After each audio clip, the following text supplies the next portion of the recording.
다니엘서 이스라엘의 젊은 날이죠. 젊은 날에 15살 정도, 추측컨대 한 15살 정도 된 나이에 바벨론의 포로로 잡혀왔습니다.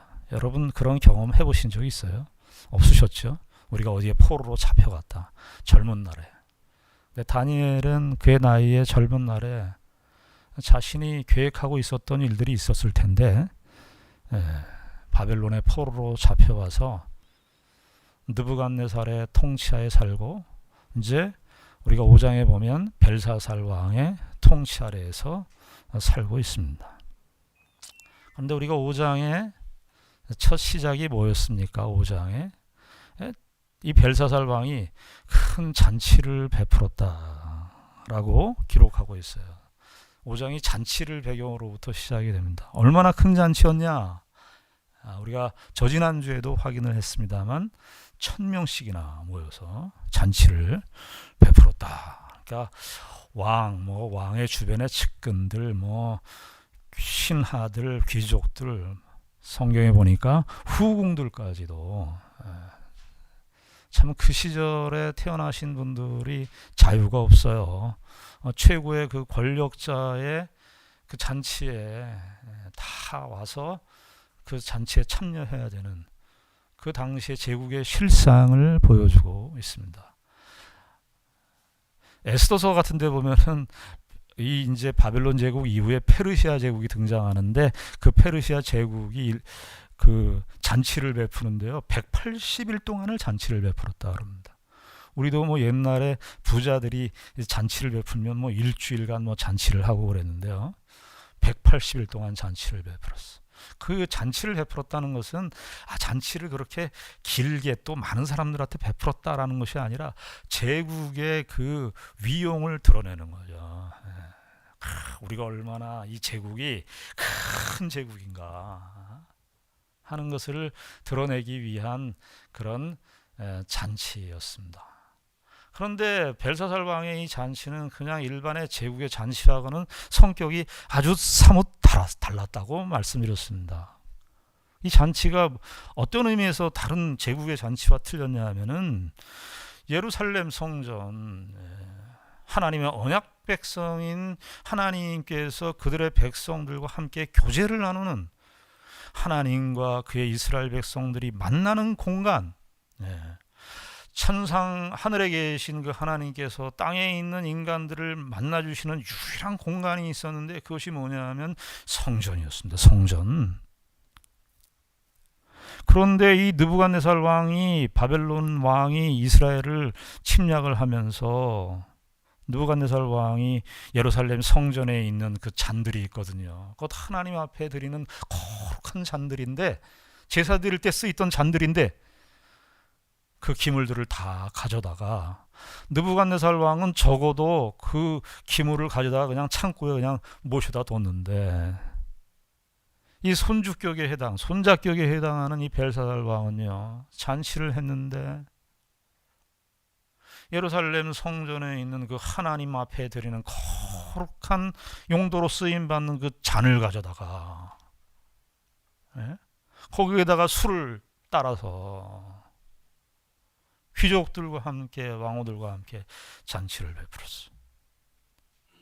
그러니까 그 이야기는 뭐냐 하면은 이스라엘이 섬기는 신 너희들 아무것도 아니야.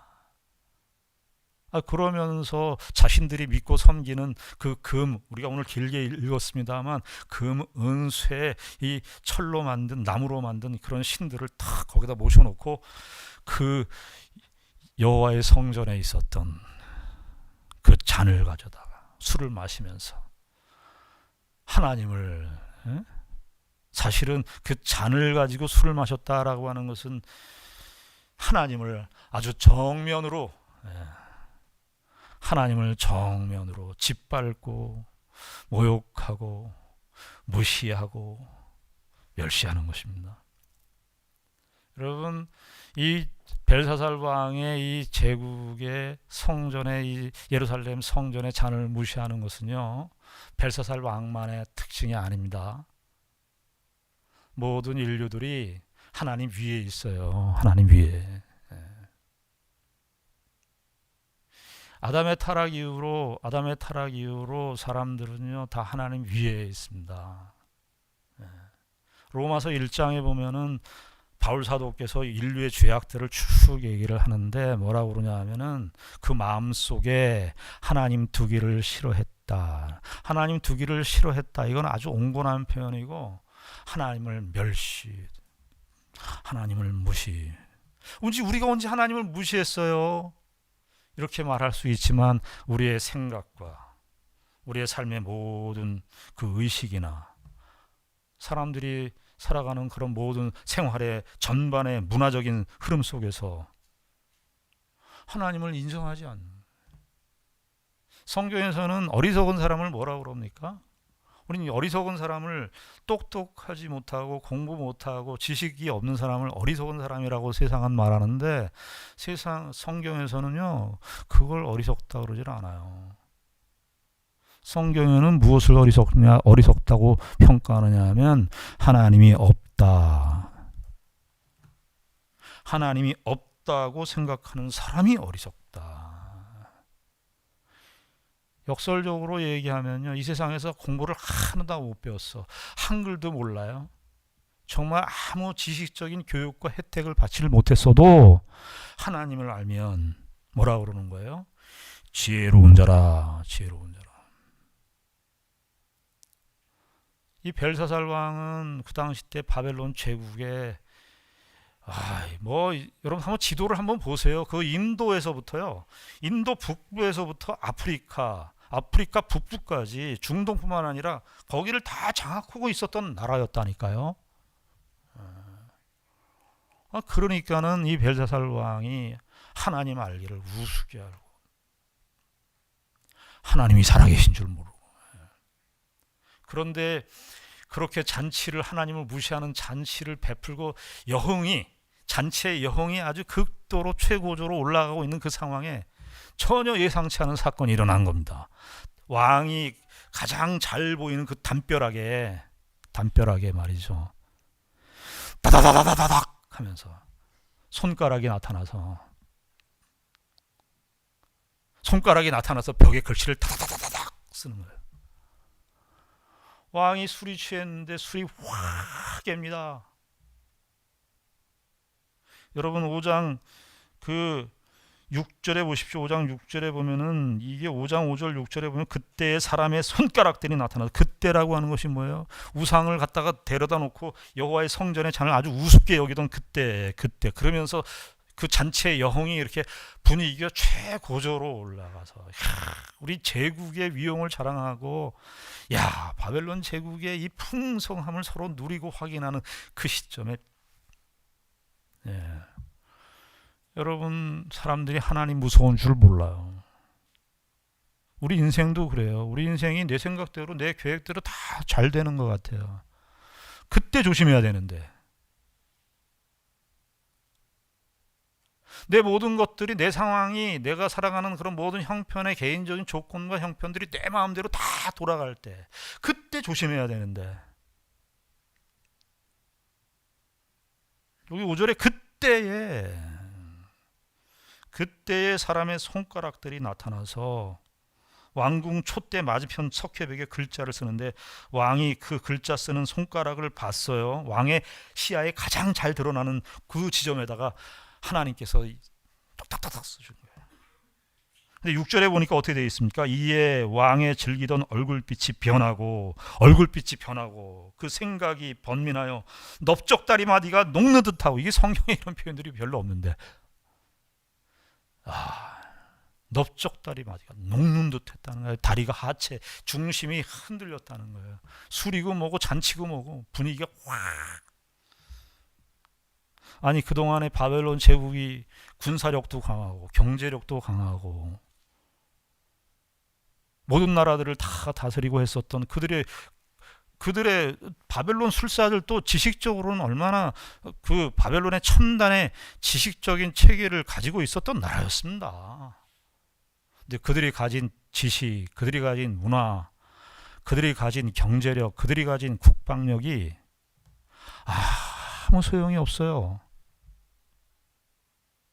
하나님께서 쓰신 그 손가락에 이 손가락으로 쓰신 이 담벼락에 쓴 글씨 앞에서 그들이 가진 힘, 그들이 가진 능력이 무용지물이에요. 참 그 상황은 다니엘서 5장의 상황과는 다르지만 우리 지금 세계가 우리 지금 온 지구가 이렇게 하나가 된 적이 없어요. 백신을 주시옵소서. 이렇게 하나가 된 적이 없어요. 그런데 여러분 참 5장의 다니엘서 5장하고는 좀 분위기가 다릅니다만은 우리가 바이러스 나타나니까 우리가 강대국이라고 생각했었던 미국, 유럽, 중국, 뭐 일본까지도 이게 뭡니까? 그들 다 각 나라들마다 전쟁에 대한 위험들이 있기 때문에 전쟁 준비, 전쟁 기계, 전쟁 무기들을 다 이렇게 확보하고 미사일을 뭐 첨단의 그 미사일의 핵심이 뭐냐면 폭발력도 중요하지만은요 렌즈예요. 렌즈. 그 정확하게 정밀하게 타격하는 그런 렌즈 기술도 아주 고도로 발달되어 있는 거거든요. 그런 렌즈 기술들이 이제 우리의 안경이라든가 이런 렌즈로도 나오는 겁니다. 무기들이 가지고 있는 첨단 정밀 그런 고도의 농축된 기술들이 다 보편으로 퍼지는 거거든요. 근데 바이러스 앞에 다. 우리나라 약소국이 우리 지도 보세요. 우리나라 지도 보면은요 잘 보이지도 않아요. 근데 우리나라가 지금 하여튼 방역에 있어서는 강대국이에요. 그 선교사님들하고 이렇게 외국에 계신 선교사님들하고 카톡을 하게 되는데 한국 들어오고 싶다는 거예요. 한국 출애굽하고 싶다는 거 다 출애굽해서 한국으로 들어오고 싶다는 거예요. 이게 뭐 제국이 말이죠. 이 바벨론 제국이 말이죠. 이 다른 거 없어요. 하나님이 그냥 손가락을 보내서 손가락이 글씨 다다닥 썼는데 그들이 가지고 있었던 힘, 그들이 가지고 있었던 강대국의 영향력, 그들이 가지고 있었던 국방력, 경제력, 힘, 문화, 생활, 지혜, 이 모든 것들이 아무 효력을 발휘할 수 없어요. 여러분 하나님 두려운 줄 아셔야 돼요.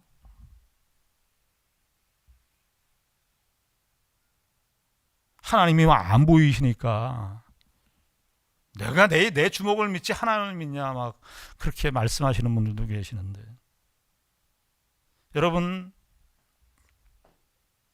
하나님만이 온 우주를 통치하시고 다스리시는 유일하신 분이고 하나님의 존재만이 가장 사실이에요. 내가 지금 여기 있어서 저와 여러분들이 이렇게 여기 있는 것도 우리가 사실인데 여러분 정말 이게 사실입니까?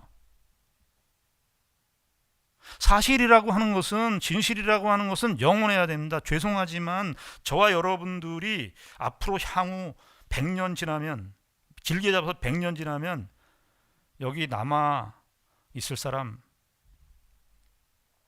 아무도 없습니다. 역사 전체를 생각해야죠. 온 우주 전체를 바라봐야죠. 하나님의 말씀만이 하나님만이 진실이고 하나님만이 사실이에요. 벨사살 왕 제국, 이 제국이 무엇이 사실인지를 무엇이 진리인지를 모르는 것이죠. 벨사살 왕은 그 느부갓네살 왕의 제국의 패턴대로 이 글자가 나타나니까 아마 이 글자는 아람어가 아니고 그 사람들이 아는 글자가 아니고 무슨 아주 굉장한 이상한 문자였던 것으로 보여요. 만약에 그 문자를 그들이 알고 있었던 아람어나 그 당시 때 고대 아랍어였으면 고대 근동 언어였으면 이 출사들도 다 알았겠죠. 근데 아주 신비한 문자였던 것 같아요. 근데 참 여러분 한번 상상을 해보세요. 손은 있는데 사람이 없어요. 손이 있다는 것은 사람이 있다는 것인데 그 사람이 보이질 않아요. 그런데 이 문자가 다다닥 하고 쓰이는데 아무 뜻도 모르겠어요. 충격적이죠. 바벨론 술사들을 불렀는데, 애굽의 그 갈대아 술사들, 바벨론 술사들을 다 불렀는데, 갈대아라고 하는 것은 바벨론의 옛 이름입니다. 그러니까 바벨론, 제가 갈대아 이렇게 같이 쓰는데 같은 나라라고 보시면 돼요. 갈대아 술사들이라고 그러기도 하고 바벨론 술사들이 들어왔는데 해석을 못합니다. 아니나 다를까 다니엘이 등장하게 됩니다. 오늘 13절에 이제 다니엘이 등장하게 돼요. 오늘 13절 보시면 중요하게 생각해야 되는 단어가, 다니엘도 중요하고 여기 벨사살 왕도 중요한데요. 제가 전치사 하나가 굉장히 중요해요. 전치사. 어떤 전치사냐? 13절에 앞에라는 전치사입니다. 앞에. 다니엘이 부름을 받아 왕의 앞에 섰어요. 여러분, 다니엘이 부름을 받았습니다. 이때가 다니엘서 4장 느부갓네살 통치를 지나서 한 30년 정도 지난 시점이에요. 그러니까 다니엘이 아마 그 당시에 바벨론 술사들의 그 시기와 질투와 모함을 당해서, 다니엘은 이제 이 바벨론 궁의 중심부에 없었던 것으로 보여요. 그러니까 야인으로 그저 한 2, 30년을 그냥 다니엘은 그냥 묻혀서 있었던 것 같았습니다. 그런데 보니까 이 원래 추천한 사람이 누구냐 하면은 느부갓네살 왕의 부인으로 알려진 그 이제 이 벨사살 왕의 이제 왕후 어머니죠. 어머니가 살아계셔서, 느부갓네살은 죽었지만 어머니가 살아계셔서, 야, 예전에 느부갓네살 때 그랬을 때 그 꿈을 해석해 준 다니엘이라고 하는 청년이 있어. 근데 그때는 청년이, 지금은 이제 한 80세 정도 된 노인이 됐죠, 다니엘이. 이 연대가 다니엘의 나이를 정확하게 추적할 수가 없어요. 추측입니다. 한 70에서 80세 정도 됐습니다. 근데 다니엘은 한 30년 정도를 야인 생활을, 바벨론 궁의 권력의 중심부에서 밀려나서 야인 생활을 하고 있었던 것으로 보입니다. 근데 그 기억을 하고 있었던 태후가 벨사살 왕에게 추천을 해서 다니엘이 등장하게 되는데, 다니엘이 부름을 받아서 왕 앞에, 여기 앞에 섰어요. 표면적으로는 문자적으로는 다니엘이 부름을 받아서 왕 앞에 섰습니다. 근데 제가 오늘 13절부터 23절까지 더 긴 내용이지만 더 축약을 해서 읽었습니다만 28절까지 쭉 이야기가 됩니다. 문자적으로는 다니엘이 벨사살 왕 앞에 섰습니다. 그러나 전체 흐름을 보면은 누가 누구 앞에 쓴 것 같습니까? 느낌이. 마이크를 잡고 있는 사람이 누굽니까? 노래방 가면 누가 주인입니까? 이게 죄송합니다. 마이크를 잡은 사람이 주인이에요. 여기 13절에서부터 16절까지 벨사살 왕이 이제 언급을 하고 난 다음에 사실은 더 길게 말한 사람이 누구냐 하면은 다니엘입니다. 그러니까 이 앞에라는 말은 문자적으로는 다니엘이 부름을 받아서 느부갓네살 앞에 벨사살 왕 앞에 서 있었지만, 내용적으로 보면은, 전체적으로 보면, 영적으로 우리가 신앙적으로 해석을 해보면 사실은 벨사살이 누구 앞에 서 있는 겁니까? 다니엘 앞에 서 있는 거죠. 좀 더 아주 정확하게 해석을 하자면, 다니엘이 믿고 고백하는, 섬기는 그 하나님 앞에 벨사살이 서 있는 겁니다. 다니엘은 이와 비슷한 경험을 느부갓네살 때 했습니다. 여러분, 2장 다니엘서 2장을 한번 가보시겠습니다. 2장 18절을 한번 보시기 바랍니다. 느부갓네살 때죠. 이때가 뭐 다니엘이 아주 이제 한 30세 정도로 보여져요. 30세나 40세 이 정도로 보여주는데, 이 30세가 아니고 한 17, 18 그때로 보여집니다. 이 연대가 아주 정확하진 않은데, 이제 다니엘이 바벨론의 포로로 잡혀와서 한 17, 한 20, 뭐 이 정도 되었을 20 어간입니다. 젊은 날이었죠. 근데 다니엘이 느부갓네살이 이제 꿈을 해석을 못하니까 바벨론 술사들을 불러서 했는데 바벨론 술사들도 꿈을 해석하지 못해요. 그래서 다니엘이 이제 다니엘의 세 친구들과 함께 기도하는 내용이에요. 근데 18절을 보시면 2장 18절에 하늘에 계신 하나님이 이 은밀한 일, 여기 우리 한글 성경엔 이 전치사가 빠져 있어요. 카람이라고 하는 전치사. 하늘에 계신 이렇게 되어 있는데 하늘에 계신 하나님 앞에서, 다니엘이 보니까 느부갓네살 왕이 자기의 꿈을 해석하지는 못하니까 바벨론 술사들을 다 죽이겠다고 언명을 내렸어요. 위기의 순간이 왔죠. 근데 다니엘과 세 친구들과 함께 기도를 하는데 기도를 처음 시작하는 내용이 뭐냐면 18절에 하늘에 계신 하나님 앞에서, 하늘에 계신 하나님 앞에서 기도했다는 거예요.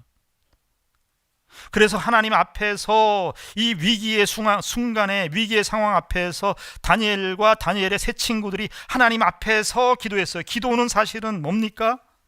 기도는 뭐지요? 기도는 하나님 앞에 서는 것이죠. 하나님 앞에 서는 거예요. 기도는 우리의 기도의 가장 큰 중요한 의식은 뭐냐면 우리가 하나님 앞에 의식을 갖는 거예요. 다니엘과 세 친구들은 위기의 순간에 하나님 앞에 의식을 갖기 시작했어요.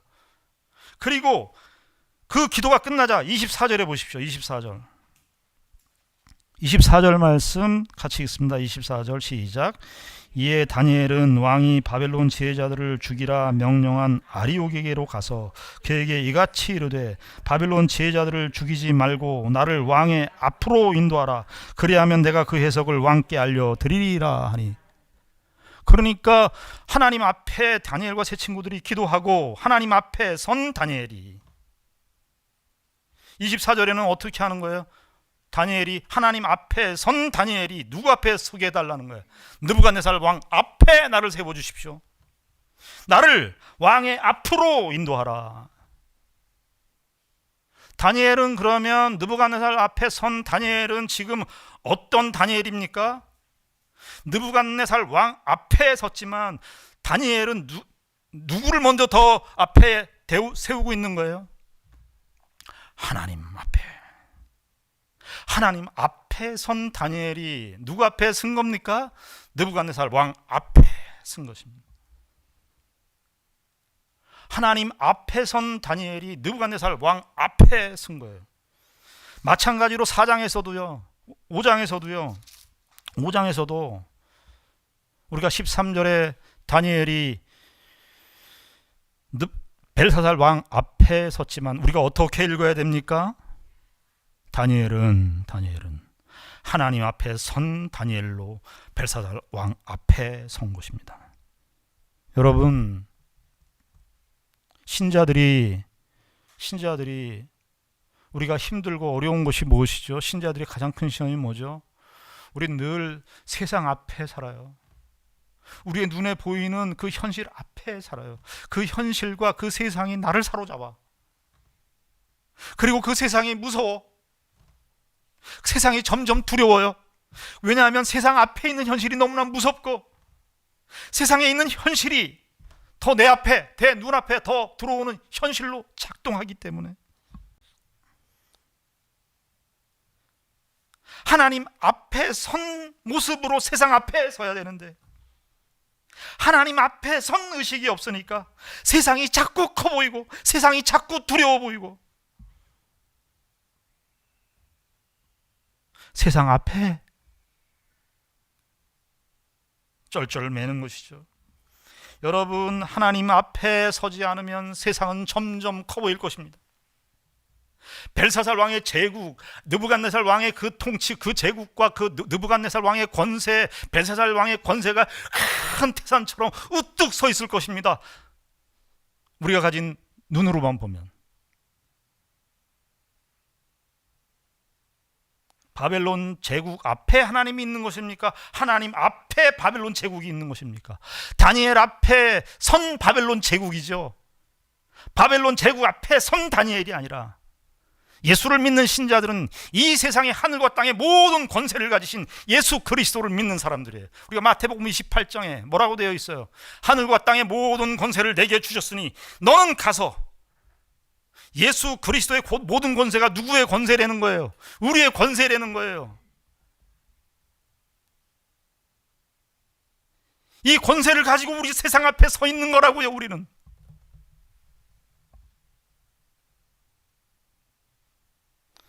그런데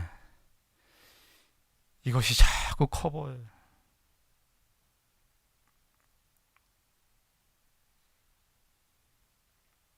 여러분, 세상이 커 보이면 어떻게 됩니까? 세상이 커 보이면 세상의 종이 되는 거예요. 세상이 주는 공포에 짓눌리는 거예요. 세상이 주는 그 위협 앞에 거기에 쩔쩔매는 거예요.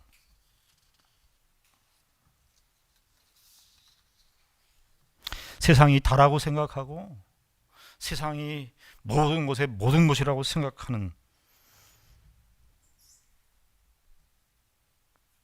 벨사살 왕도 느부갓네살 왕도 다 그런 사람들이었습니다. 여러분, 이 앞에라고 하는 단어가 참 또 희한하게 쓰인 경우가 5장에 이 앞에라고 하는 단어가 6번 나오는데 5장 23절을 보십시오. 이게 다니엘이 벨사살 왕의 교만을 지적하는 내용이에요. 23절에 보면 도리어 자신을 하늘의 주제보다 높이며 그의 성전 그릇을 왕 앞으로 가져다가 왕과 귀족들과 왕후들과 후궁들이 다 그것으로 술을 마시고 왕이 또 보지도 듣지도 알지도 못하는 금, 은, 구리, 쇠와 나무와 돌로 만든 신상들을 찬양하고 도리어 왕의 호흡을 주장하시고 왕의 모든 길을 작정하시는 하나님께는 영광을 돌리지 아니한지라. 여기 뭐래? 왕 앞에다 신상을 갖다 놨어요. 왕 앞으로 성전 그릇을 가져다 놨는데 24절을 보십시오. 24절 같이 읽습니다. 24절 시작.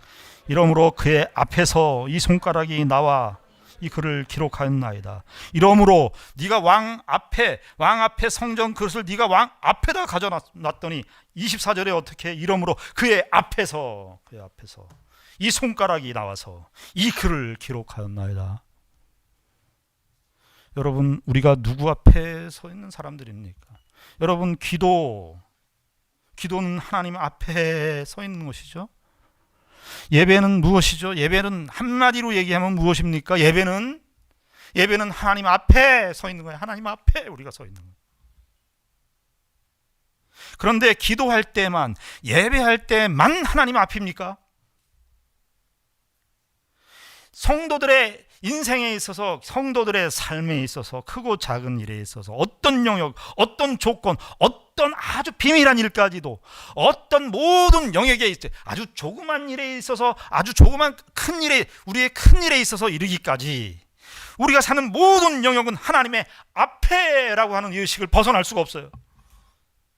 하나님은 존재를, 하나님의 존존을, 하나님의 앞에 있음을 멈추신 적이 없어요. 이 세상 앞에. 이 세상은 다 하나님 앞에 있습니다. 우린 다 하나님 앞에 의식을 가지고 사는 사람들이에요.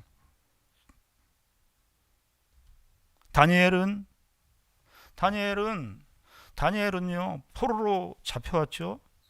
다니엘은 처음에 왕의 진미를 거부했습니다. 그 왕의 진미를 거부한 게 무슨 의식 때문에 그러겠어요? 느부갓네살 왕이 왕의 진미를 주는데 그걸 거부했어요. 얼마나 맛있는 음식인데. 하나님의 백성의 성교를 지키기 위해서 왕이 주는 진미를 거부해요. 그 어떤 의식에서 나오는 거예요? 하나님 앞에 의식에서. 오늘도 5장 17절을 한번 보십시오. 5장 16절 17절에 보면 네가 이 꿈을 해석해주면 어떤 상을 주겠다고 벨사살 왕이 말하는 내용이 나와요. 16절에 보면 내가 네게 대하여 들은즉 너는 해석을 잘하고 의문을 푼다 하도다. 그런즉 이제 내가 이 글을 읽고 그 해석을 네게 알려주면 네게 자주색 옷을 입히고 금사슬을 내 목에 걸어주어 너를 나라의 셋째 통치자로 삼으리라 하니 17절 다니엘이 왕에게 대답하여 이르되, 이 여기서도 이게 빠졌어요. 17절에 다니엘이 왕에게 대답하여, 이 말에 왕 앞에서 대답하여 이르대요. 지금 벨사살 왕이 이 꿈을, 이 글씨를 해석해 주면 셋째 통치자로 삼겠다, 최고의 통치자로 삼겠다는 거예요. 왕 다음에 자리를 주겠다는 겁니다. 금사슬도 내게 자주 세고, 금사슬도 내 목에 걸어주겠다. 금사슬이니까 여러분들 옛날 고대 영화 이런 거 보셨습니까? 금사슬이라는 게 그냥 우리 얇은 금목걸이, 금이 귀하니까 얇은 금목걸이 가지고도 귀하다고 생각하는데, 금으로 이렇게 툴툴툴 뭉친 사슬을 해준다는 거예요. 제국이 가진 그 부와 명예를 이야기할 수 있어요. 근데 다니엘이 뭐라 그러니까, 다니엘이 왕 앞에 대답하여 이르되, 왕의 예물은 왕이 친히 가지십시오. 왕이 친히 가지십시오, 이건 아주 부드러운 번역이고, 원래 직접적인 번역은 뭐냐면 왕의 것이니까 왕의 것으로 돌아가십시오. 벨사살 왕은 어떤 면에서, 벨사살 왕은 바로 이날 죽습니다. 다니엘의 이 예언을 듣고 벨사살 왕은 이때 죽습니다. 아마 다니엘은 벨사살 왕의 종말을 알았을 거예요. 그러나 다니엘이 가지고 있었던 생각은, 만약에 이 벨사살 왕으로부터 이런 재물을 받으면 내 모든 실력과 능력이 하나님 앞에 있다는 의식이 가려질까 봐, 내가 하나님의 은혜로 이 바벨론 포로로 왔지만 하나님의 은혜로 살고 있고 하나님 앞에 살고 있는데 이 모든 것이 가려질 것 같으니까, 그것은 왕 앞에 왕의 것이니까 왕의 것으로 가져가십시오.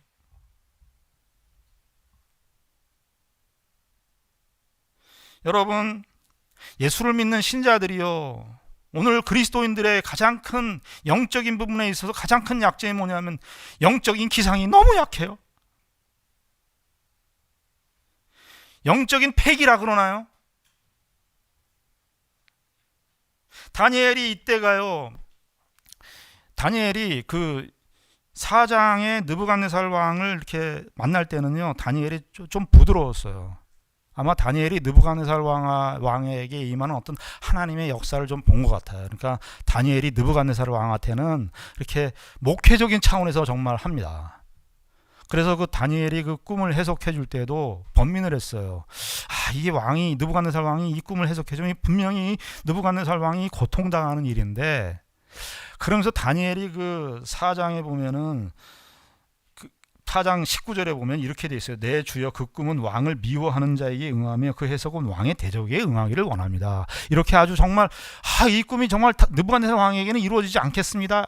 이루어지지 않았으면 좋겠습니다. 이렇게 얘기를 했는데, 다니엘이 지금 80세 정도 된 이 시점에 와서 보니 벨사살 왕이 하는 행동이 완전히 선을 넘었어.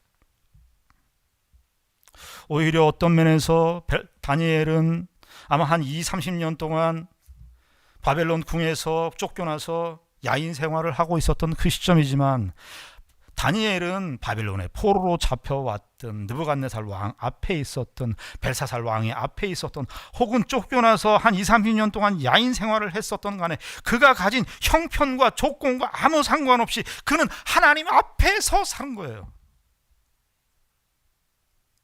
우리는 하나님 앞에 사는 것이 우리의 주변의 환경에 너무 영향을 받아요. 그래서 하나님 앞에 살다가, 세상 앞에 살다가, 현실 앞에 살다가, 하나님 앞에 살다가,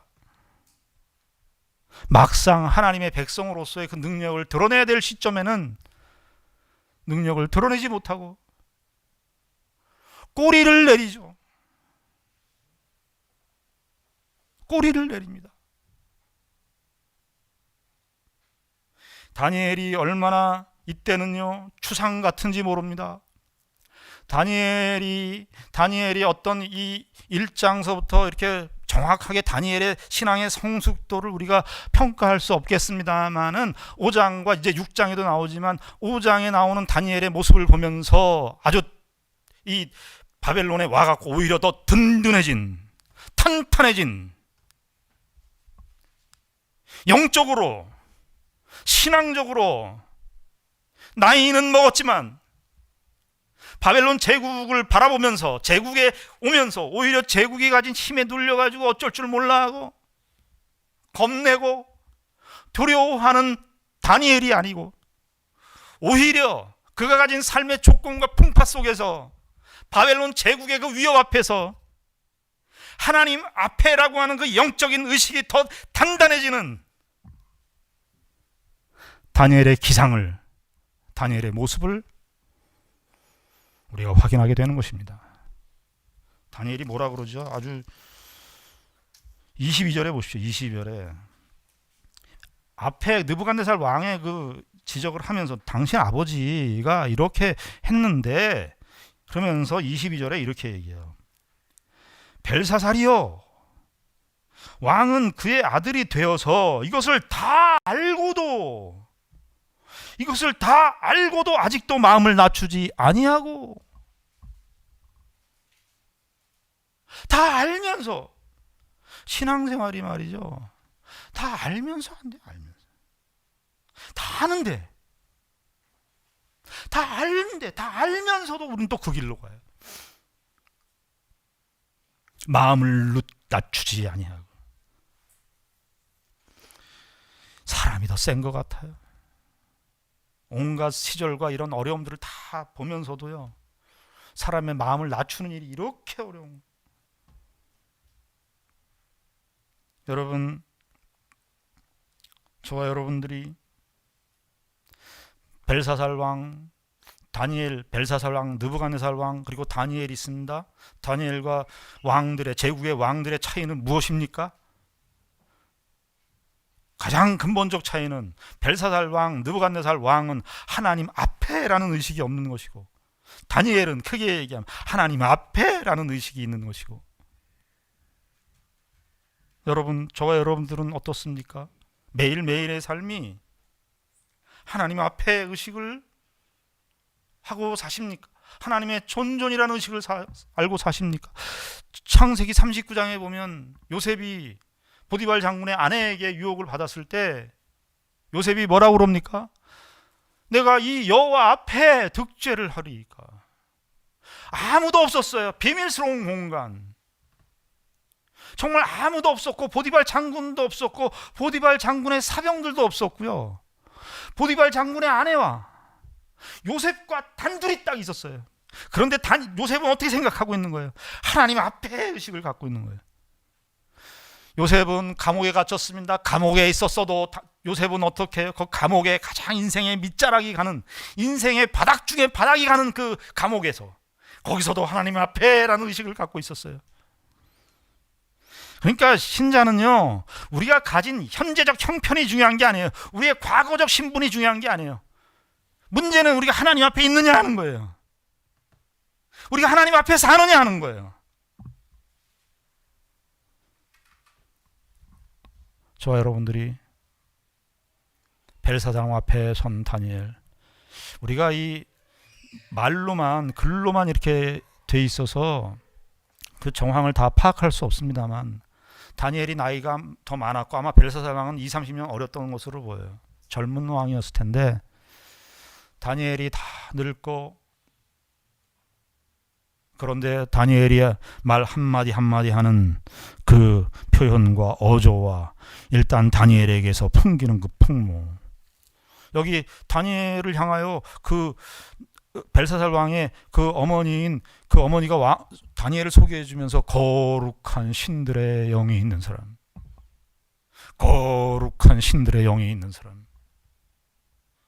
다니엘이 제국의 왕 앞에서 이야기하는, 조목조목 이야기하는 그런 내용들을 보면서 다니엘에게서 말 이외에, 글 이외에 나오는 다니엘 자체에서 나오는 그 풍기는 그 기상, 이 세상에서 주는 힘과 세상에서 가진 부와 세상에서 가진 그 능력으로는 도저히 발견할 수 없는 영적인 기상,